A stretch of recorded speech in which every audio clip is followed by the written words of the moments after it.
naked shamanism.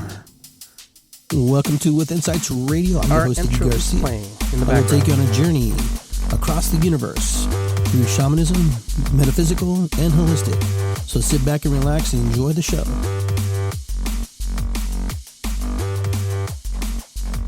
All right, I want to welcome everybody to the show. Hopefully you can hear me. Let me know that you can hear me.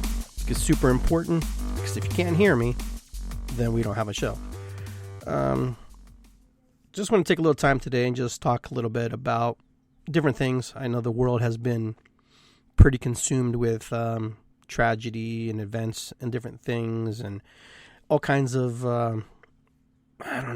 man-made dilemmas and man-made things. So hopefully I want this to be like a participation show today. So those of you who are online who can see me and you can hear me, just fill in and feel free to, share your thoughts with me. And because what we're going to talk about today is how you can be in service to others, how to be in service to the world. And that's pretty big. That's part of being human being, not just practitioner. It's about sharing your feelings, your emotions, your spirit, and everything that is you. So before I got started, I tried to run the track and it didn't work, which is normal. That's technology, but we move forward, we move on. So the topic today is, how do we help each other? That's basically how it is. We figured out how not to help each other and how to be anti-humans sometimes and be, rude to each other and think we're above other people. The world's been doing this for centuries. There's nothing new here. This isn't something that we've invented just recently. It feels like it sometimes. It feels like what we're doing is fairly new, and the ground that we're traveling is something that seems, why are we doing this to each other? Why do we kill each other? Why are we going through all this stuff? Well, it's pretty simple, because that's who we are. That's who we are as human beings. We do these things. In order for our survival, we do some things that, we just don't, when you think about it, you're wondering, man, why did we do that? Why did we agree to that? Why did we, push people off their lands? Why did we conquer these people? Why did we do all these things? Because that's how human nature is. My friend and I, David, Two Crows, we're actually talking about that. We were talking about that on our way driving to Alum Creek Beach today, because we wanted to kind of see the area and check it out before we actually, had the drum circle tomorrow from 12 to 5 and at Alum Creek Beach, and scoping it out, just checking it out. But we talked a little bit about that, how humans, how there were more than maybe several species of humanoid type people who actually lived on this planet. And I found that really interesting, because they just found some new evidence of new people and new genomes and stuff. So I thought that was pretty interesting, how one group will push out another group in order to survive. And none of that's changed. None of that's changed, and none of that probably won't change, unfortunately, unless we decide at some point, some level, to say, hey, I'm tired of this. I don't want to do this anymore. And I'm ready to, be something better than we are. But some people do things out of, this type of character because they believe that's the right way to do it. That's the right way to live. And I'm sure the Roman Empire and other empires before them, did things the way they did because that's just the way it was. And that's kind of how we live. We kind of do things because that's just the way it is. Unfortunately, when we do just the way it is, we affect other people. We affect other beliefs, other types of religions. Even I don't even think religion was even around back then. Forms of religion were, some type of deity worshiping. So human beings dominate human beings. That's what we do. Human beings, we just dominate each other. There's just something about being, a species that likes to control other people. And we like to control the world. We've been kind of given that permission. We've been given domain over that. For some of us, in the biblical terms and in religious terms, man has domain over the world, over the animals, and all the things with that. So we kind of buy into that story. I'm not sure if that's true or right, but regardless, I say that because I've talked about that. I've seen that. I've experienced that. I experienced it in my own family. People trying to, dominate me and try to put me in a corner and try to, say the things that I do aren't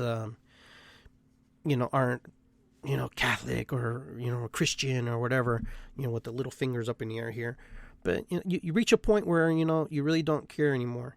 You reach a point where you're like, it's not even about when you say, well, they don't pay my bills. It's not that. You just reach a point where you're just like, I'm 49 years old and I don't want to go through this anymore. I'm really sick and tired of it. It took me 49 years to figure that out.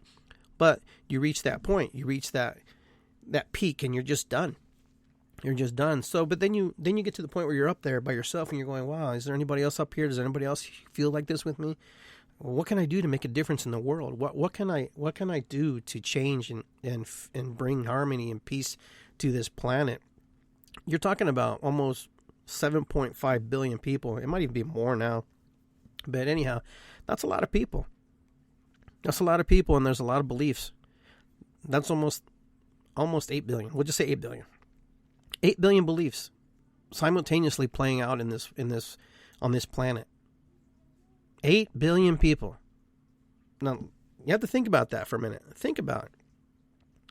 2 billion people, 3 billion people, 4 billion people, 5. When you just have 5 people in a room, they can change the whole dynamics of what happens. Just your neighbor, your cousin, your brother, your sister. It only takes one person. One person can change the whole dynamics of the world, can change the whole dynamics of situation. So that's where we're at. How do we change the dynamics of the world? How do people change our dynamic of our world and how we feel? And we also talked about this. Dave and I were talking about this. This was a big question I had. Will we make a difference in people's lives? Will we know? And, that's kind of a concern for me because I'm like, I don't do things because I want to know. I just want to know that I'm doing things and I'm in the right direction. That's just kind of how I am. I just need to know I'm in the right direction and I'm making a difference. And I got validation of that. I got validation on that more than once, but I got a really good validation on Saturday of last week when we were over at the Magic Garden. And I was telling David, this young lady was playing a flute at one of our Ash Cave gatherings that we did. And she told me how she was touched by me complimenting her and telling her, I played this flute. First time I've really been playing. And she remembered, the compliment that I said, because it was beautiful. I said, that was beautiful. But you know what? I came back, maybe it was a couple of years later. I found out later how big of an impact just those words were. What I told her, what I said, what I spoke, what Spirit led me to say. And I get kind of choked up about it because she goes, you were my inspiration. There's one thing when someone tells you, the reason I'm playing flute is this, but when someone tells you inspired me, that's huge. That's very powerful. And when she started playing the flute, I was just blown away. What she had learned from the point where she started and where she is now. And she's playing in different places and she's traveling and doing things. And it's her initiative. She did it, but somebody believed in her.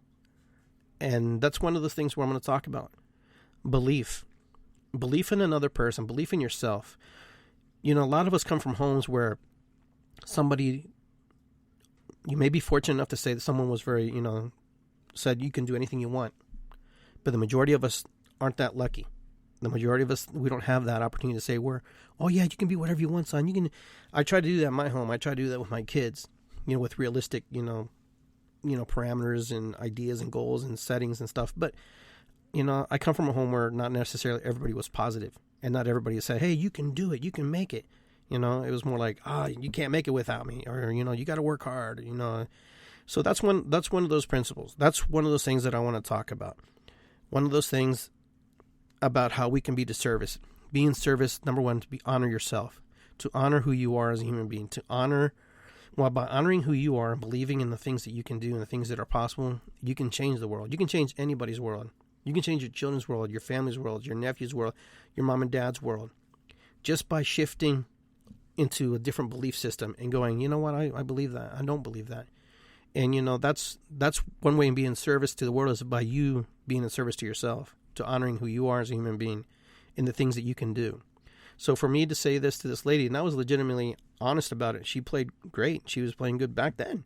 And when I told her that, and she, we played together with the drum, and she was excited. She was like a little kid. I was just like blown away. And I was just like, that's one of many things that I've seen people do and where they've come from and where they've grown. But it's beautiful to know that the efforts that you put into the world blossom. You know, you sow those little seeds, you plant those little seeds, and they grow. And they grow, and that's important, because that also helps us as human beings. And yeah, that might be a little bit of ego, but sometimes our ego has to be, you know, acknowledge that, you know, we're in the right place. Because as human beings, we want to know that we're heading in the right direction. That's why we become friends with people. That's why we try to do new things, because we want to be part of things. To be human is to be part of a tribe, to be part of a group of people who are like-minded, who are like you, who are willing to step out of their comfort zone, not necessarily alone, but together. And when they step out together, they can do amazing things. And then when you step away from them, you keep doing amazing things. You keep growing. You keep doing this magical stuff, which is really cool and really powerful. And so I invite you to honor who you are as a human being, to honor the space you are. And I know that could be difficult for some, and I know that's a challenge for some. Do it little by little. Do it little by little, working together. And that's super, super, super powerful when you can do it together. Now, there's different things we can do to help other people. There's a lot of people out there who are in great need of things. I saw a guy who actually washes homeless people's hair, and he cuts that and washes them. Now, he doesn't do it because he, you know, it was one of the things he's not going to make money off. That's not why he does it. He does it because in his heart, he has a gift that he can share with the world. And if that gift is cutting someone's hair and making them look beautiful, then that's amazing. That's honoring himself and honoring somebody else. All of us have gifts. There's nobody on this planet who has not one gift in there. Some of us are multi-talented and multi-gifted. But everybody, every human being who's ever been born on this planet, good or bad, has had gifts. How they use their gifts, well, that's another question. So I invite you to use your gifts. Use your gifts. Like this man who is a famous, I'm not sure his name, so I don't want to quote him. But anyhow, he cuts hair. He cuts hair in the streets to the homeless people, and he beautifies them, makes them feel empowered, and it makes them feel beautiful. Sometimes it's just, we just need somebody to look at us and say, you know, you're beautiful. You're beautiful. You're super beautiful. You touch me. Your heart. Okay? All right, so we move forward. That's one gift. So you have to find the gifts. Find your gifts. Everybody has their gifts. We can fall into traps. We can fall into things that hurt. I'm a victim, but I don't want to be a victim. I'm tired of being a victim. I was raped as a child. For those of you who've never heard that first time on the air, I was molested and raped by my uncle when I was a youth. I had a choice. I had a choice to move forward. I had a choice to stay in the energy that held me back. But I moved forward because, you know what? For me, it was important to move forward. But I learned from those lessons. What happened to me. Very powerful. Very powerful. I took responsibility for what was mine, and I put whatever was his, and I moved it on. Unfortunately, that wasn't the first time I had a situation like that. It happened to me when I was a little kid too, when I was molested. But the reason I share these things with you is because you have to. And I hate to use the word have to, but if you don't move forward, you're going to stay where you're at. You're not going to go any further than you already are. Now, I know that these things are atrocious, and I think the things that happen to me are atrocious. But you know what? Number one, I'm fortunate that my perpetrator's dead. Okay, no longer with us. Passed away. He died of ALS. You know what? I didn't wish karma on him. I didn't do anything. But, you know, Spirit has a way of finishing and wrapping and putting things away. And for me, that was a big, huge, you know, evolution for me. It was a place where I could actually see differently. And I knew I was going to do differently. And so for those of you who are victims, or those of you who've been, you know, in certain situations, things have happened to you, there's hope. There's hope if you allow hope into it. You have to open up a little bit. And you doesn't have to do it overnight. It was a process for me, as it is for a lot of other people.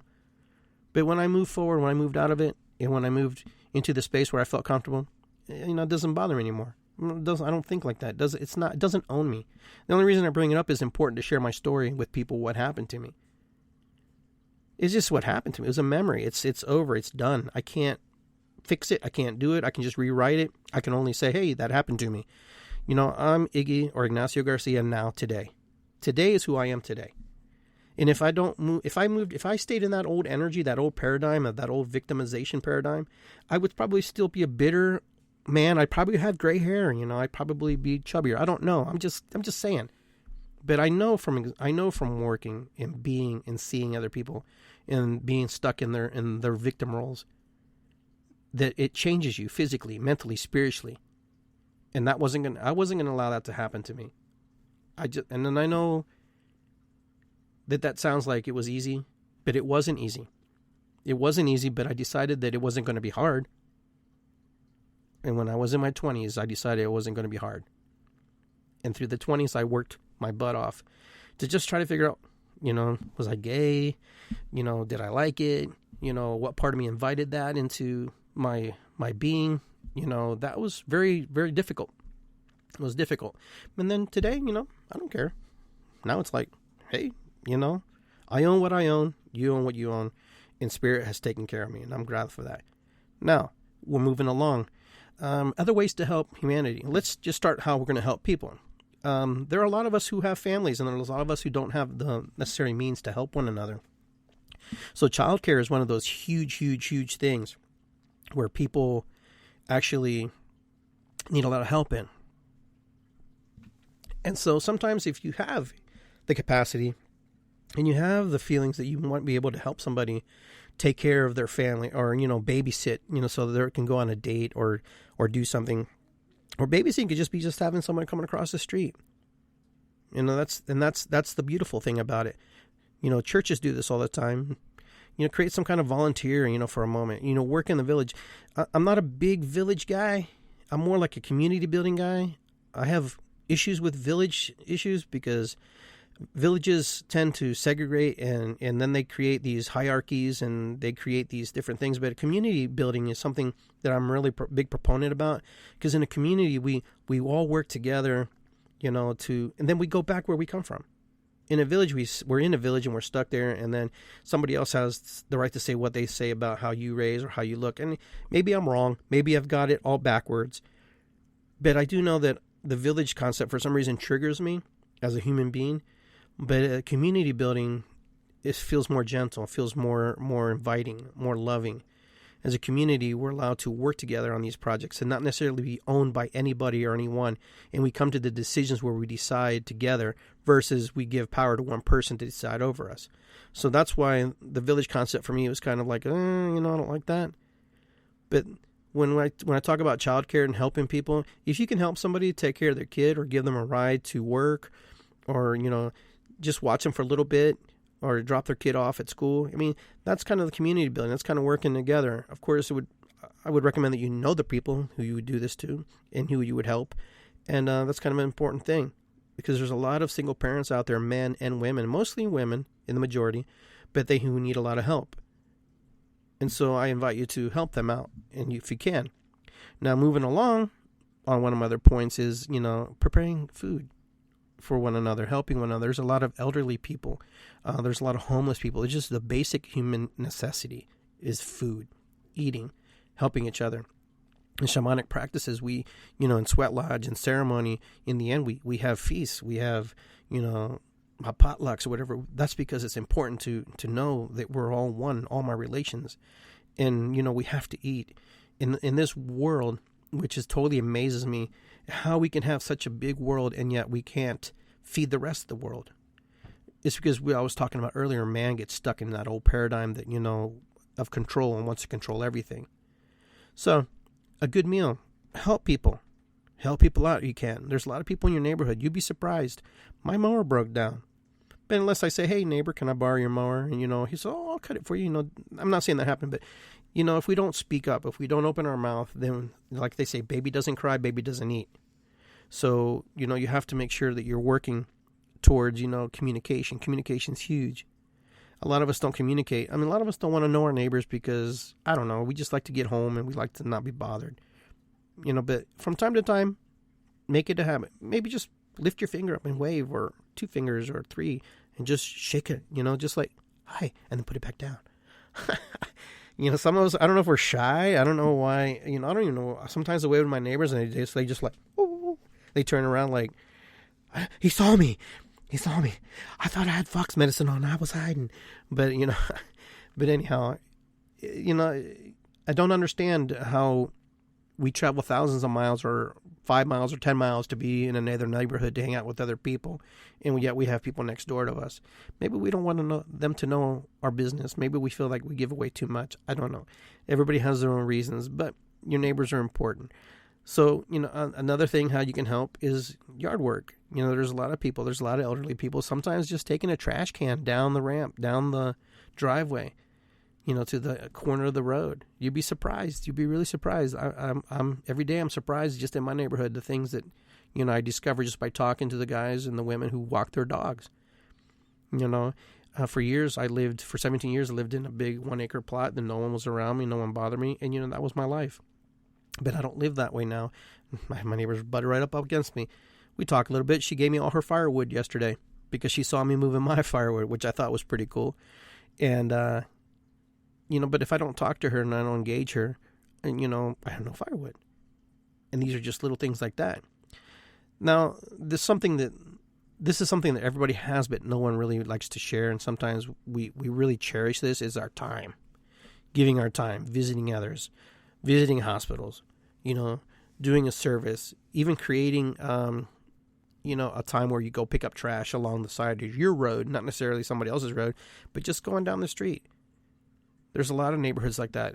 Your inner city streets, you know, the inner city cities are getting better, but, you know, a lot of it just has to be because, you know, the mentality and everything that's happening and in the things that go on in people's lives. So why does a rich neighborhood look cleaner than others? Doesn't mean it's clean. It just means that there's a different sense of pride in that. And I'm not saying that in the poor neighborhoods there's no sense of pride. It's just a different style of living, different way of looking at the world. You know, if you have the mentality that you're down and you don't feel up, you're gonna do things that kind of push you down. I've been there. I lived there. I know what it's like to live in the city, in the inner city. I know. So I can speak for that. I can speak from that point of view. And I've also lived in the suburbs and I've seen complete contrast. Why is it? I don't know. Is it education? Is it belief systems? I don't know. So I want to say hi to people who are on the air. And let's see who's on here. Okay, let's see who's on the air with Iggy and Mr. Shaman Guy. So I got David Tucros. I got Shana, Michelle. Let's see. Got a whole bunch of group of people here. I want to say hi to Lisa, Susan. Okay, so we'll keep moving along. Very good. Anyhow, so giving your time, giving your service, that's super important. That's something that's very valuable to us. We all have 24 hours on the clock. We all really hold on to. That's probably that's gold. For us, that's gold. That our time is super important, super precious. Because the time that we spend with ourselves and our family and our friends is super, super, super important. So a lot of us don't want to waste time. You don't really waste time. You know, when you literally think about it, okay, what I'm saying. Anyhow, time is an illusion. Okay? It's only an illusion. We create a measurement to record and keep so we can keep track of where we're at in this everyday life. And every day week, every day month, every day year. Okay? So moving along. Being a host. Consider opening your house. Okay? Book club. I don't know. Recipe swapping. These are just ideas. Shamanic studies. You know, holistic studies. You know, everybody has Bible studies, right? You hear a lot of people in their houses, you know, they have Bible studies. Well, why don't you have a metaphysical night at your house? Invite your neighbors over. Hey, I'm going to have a metaphysical night, and you can come over and see what I do. Or you can have, let's see, a holistic night, and we're going to talk about all things holistic. Or let's have massage night. We work on massage, you know. You got to get creative. You got to get creative, and you got to be kind of spontaneous about this. It's not something that, you know, everybody likes to do, but, you know, this is about being in service, how to be in service. And if you're going to be in service, it's more about being in service in yourself, in your spirit, your heart, and your soul. This is what we're talking about. Okay? Donating. Donating is huge. Donating clothes, donating, you know, food, donating whatever you can imagine, donate, whatever you think someone would need. That's super important. Super, super, super important. Donating because, number one, it feels good to give. It feels good. And I'm not saying you have to go out and do it because it feels good. I invite you to do it because, you're making a difference in someone else's life when you're giving them something that they need, something that they've been wanting, something that they just can't live without. So donating is huge. Now, another thing, your talents. Think about all the talents you have. Think about how talented you are and the things you have. Giving your talents. Dancing, singing, organization. Everybody has a different talent and everybody has a different skill. Can you use that? Can you share that with the world? That's something, you can ask yourself. Can I share my gifts with the world? We're all super talented. I want to say Andy Lane, welcome to the show. Asta, welcome to the show. And Wilter, Haley, Sandy, and I think that's it. I want to thank everybody for being on the show. I thank you for tuning in. It's pretty cool to see you all there on the air. This is a new format for me. This is a new way of doing it. This live streaming. So if you have any questions, let me know. And Tashana, you talk about volunteering twice a week, and you missed that, but you did it, and I'm sure you're going to go back to it.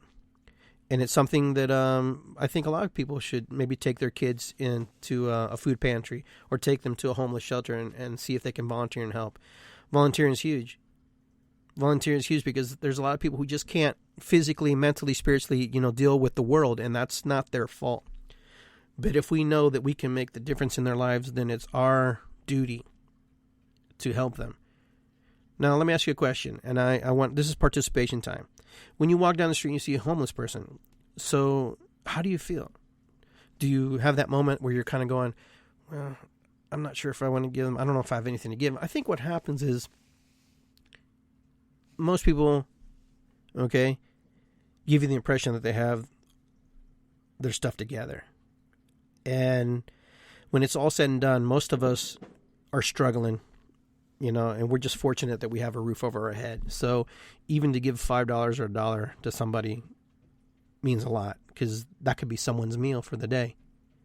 So I know that some people have those issues, and I'm not saying that they have to share those issues online, but I think everybody has their reasons. Some people are afraid. Some people are afraid to engage people they don't know. And sometimes they feel like they've been taken. And sometimes they look at homeless people and they go, I wonder if he's really homeless or am I being taken? Regardless, I have a friend who just whops out his wallet and just gives them money and doesn't ask any questions. And when the person wants to give him an answer, he's like, nope, don't want to hear it. Just take it. Thank you. And do what you need to do with it. But, that's the way he deals with it. And then I have other friends who don't really know how to respond when they see a homeless person come towards them and asking them for money. And sometimes, depending on the situation and depending where I'm at and what time of day it is, I kind of, I'm always cautious too. I was just kind of raised that way. I was raised cautious to be on guard, to be on alert, and to do, to be careful of your surroundings. All right, so we talk more about the human aspect to how to help the human version of ourselves. So now we're going to move towards the earthly version of ourselves. How we're going to help the earth. Now, human beings, they talk a lot about global warming. They talk a lot about, the earth. And they talk about, our lives are going to change and things are going to happen. But when you look at humanity, we have a tendency to abuse the mother. Intentionally and unintentionally. Okay, so how do we help her? Now, my concern for humanity is that Mother Earth is going to say, hey, you know what, I'm tired of you. I'm done with you. No more. So I'm not worried about the Earth, per se, more than what the side effects of what happened if we cripple her, we hurt her. And she's like any body, any physical form, it will repel you. And it will push away. And it will put you in a state where you're not comfortable. And she's good at that. She's very good at that. So, we talked about the hair earlier. So, when we talk about Mother Earth, how do we stroke her? How do we clean her? How do we work? Mother Earth needs to be nurtured, to be acknowledged, to be, It's a living thing, man. It's alive. The Earth's alive. If you plant a garden, there's proof there in itself. It's alive. Mother Earth is a big blue ball that breathes, that cries. Okay? It releases gases. It's just like you and me. You look at your arm, and there's a gazillion things on you, and some of them you can see, and some of them you can't. When you plant that seed, it grows, right? So any seed that you plant on this earth will grow. Anything that you draw from her, eventually will collapse upon itself as well. So the Mother Earth is super important because for our survival as human race, we need her. We need her to be intact to some degree. But we drain her, we empty her. She's just going to re-manifest herself in a way that's completely different than we can even imagine. She's not going to be the way we know her. And if you look at any time in history, there's always been some type of ice age, some type of collapse, some type of catastrophe. And because, that's just how Mother Earth works. And, Mother Earth works that way. Human beings, we have to tread her in a way that's very gentle. So we brush her hair, we comb her hair. If you look at your neighbor who cuts his grass religiously, or maybe you do, and fertilizes it, makes it so super green, and yet looks the other way, or doesn't volunteer, doesn't help, but his little patch of grass is important, and that's okay. But if we all just manicured, if we all just cared enough about the planet Earth, the way some people take care of their lawns, take care of their yards and their houses, you'd be surprised what we could do on this planet. Now, as human beings, we have to work together. There's all types of resources. How we help her. We are also the child givers, the child carers of the animal kingdom. As much as we are displacing all the animals and pushing them away, they're starting to actually respond. They're starting to inhabit our areas of living. Bears, alligators. A little boy was just taken and drowned by an alligator. A bear got into some people's car as they were in the car. Bear opened the door. I don't know how it happened. Just did.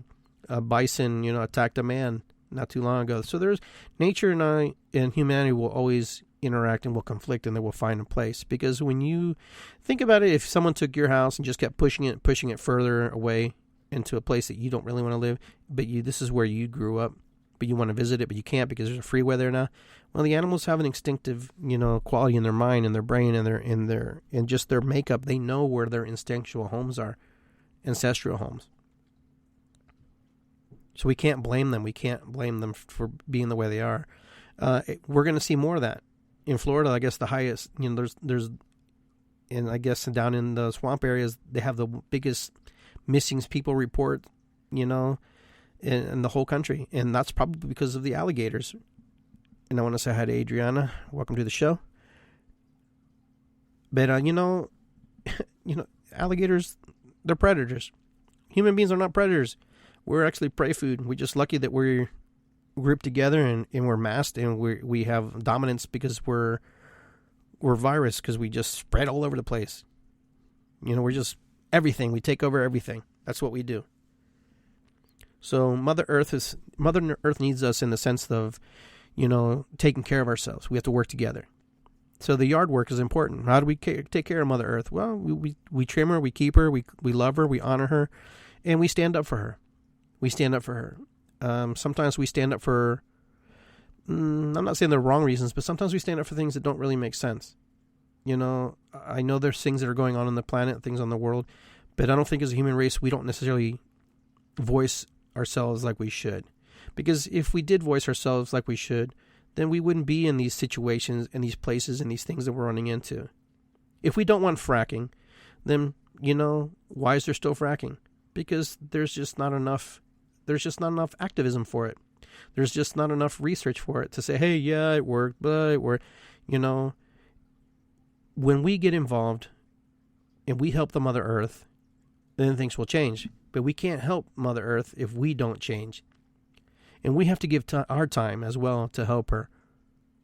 And giving our time is to help however we can. Even if it's for 10 minutes, 5 minutes, an hour, 3 hours, that's up to you. I can't decide what much time you need.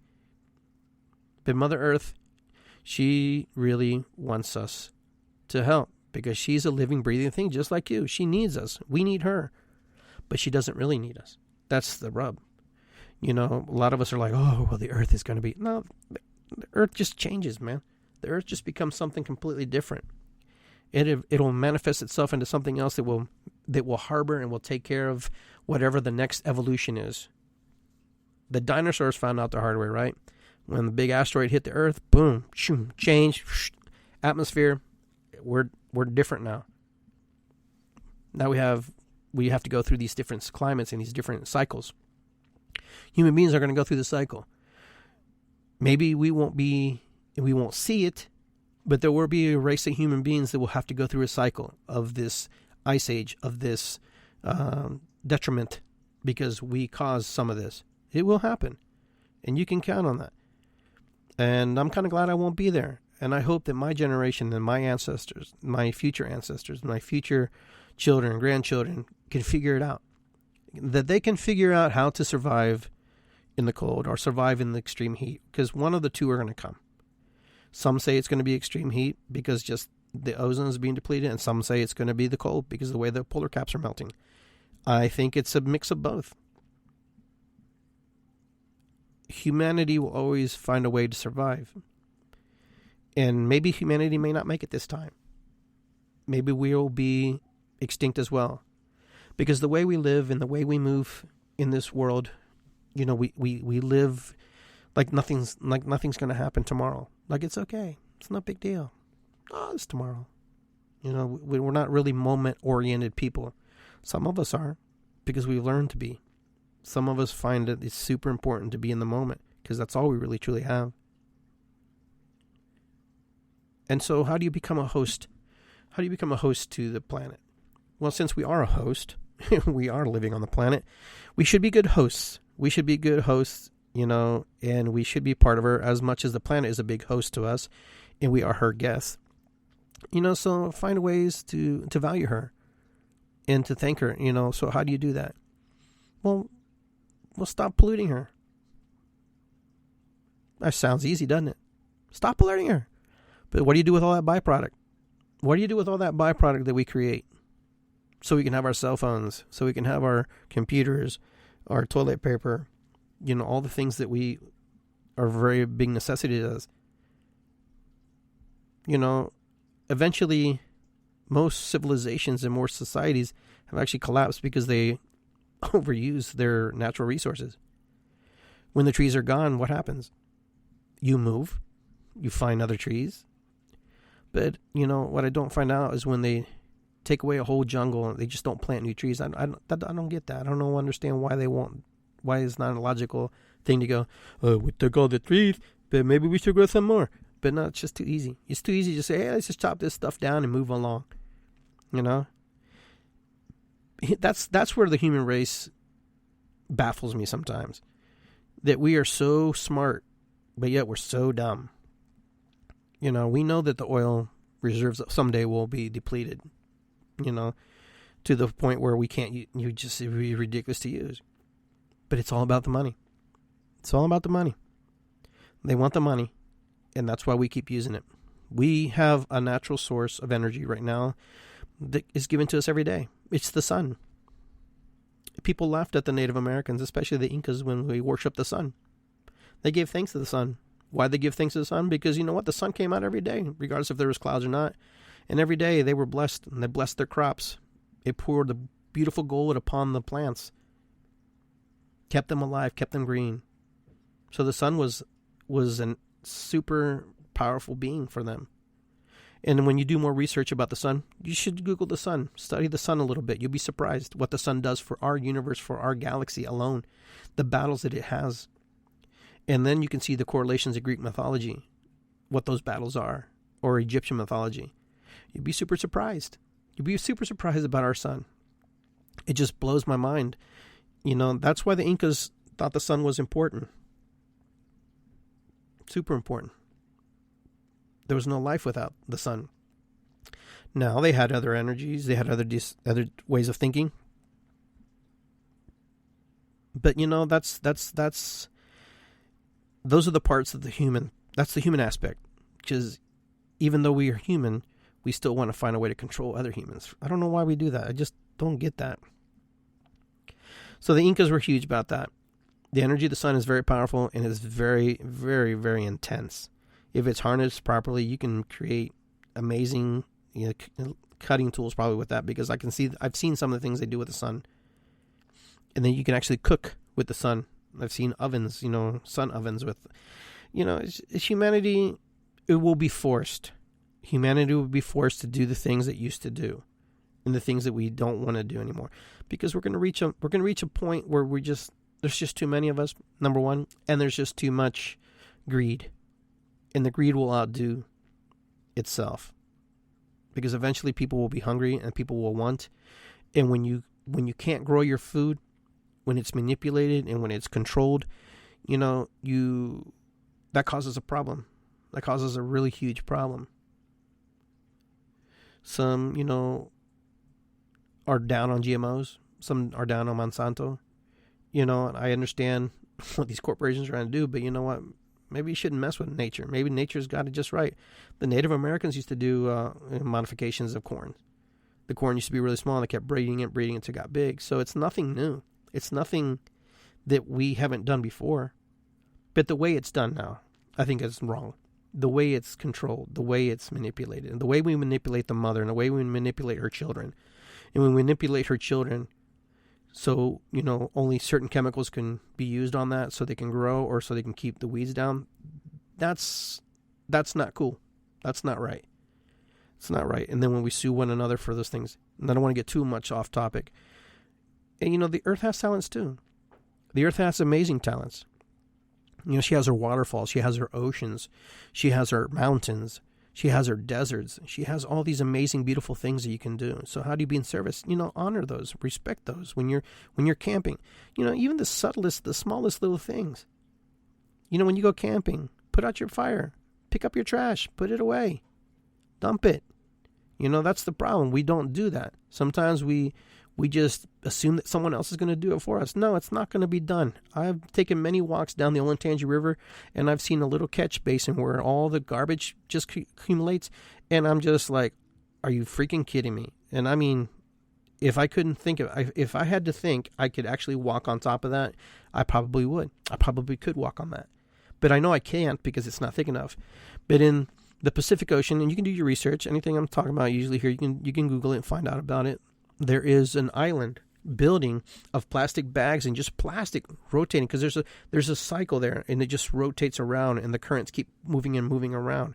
And so this garbage pile that's accumulating there, in the Pacific Ocean, it's just one big island. It's becoming a big island, but what's sad is these birds and stuff are eating this stuff, and they're dying at a high rate because they have no foods. So this island, what is this island? I was curious about this island. And in that location, kind of in that area, there was an island of Mu. And those of you who know the island of Mu, the city of Mu, it's kind of like the Atlantis story, the stories of Atlantis. Mu was in the Pacific. And the Murians used to live there. And then they were gone. I believe in the human race has been here more than once. Maybe 3-4 times. I mean serious times. And we did ourselves in. We just didn't know how to survive. We didn't know how to live together. We reached a point that, now it's like, it's just really scary. Because when those plastics break down into microplastics, that causes a lot of problems. Even though it's from the earth. Yes, plastic is from the earth. Plastic is everything that we make, everything that we use is from the earth. And we just reconstitute her and remake it. So we're the mad scientists of the earth. But the earth will find a way to reuse it. But it may not be to our benefit. It may not help us. There are bugs that live in gold mines and stuff they eat arsenic. Okay, so no one thought the arsenic could be eaten, but there are bacteria that eat arsenic. Do your research. I'm not making this stuff up. This is true stuff. But the Mother Earth, how to be of service to her. Do all the things you would do for humanity. But the problem is we don't always do everything for humanity. So I challenge you. I challenge you to go out there and do something completely different than you've done. A lot of us are stuck on our phones. A lot of us are on the computers. A lot of us are just, we spend a lot more time, disconnected from the human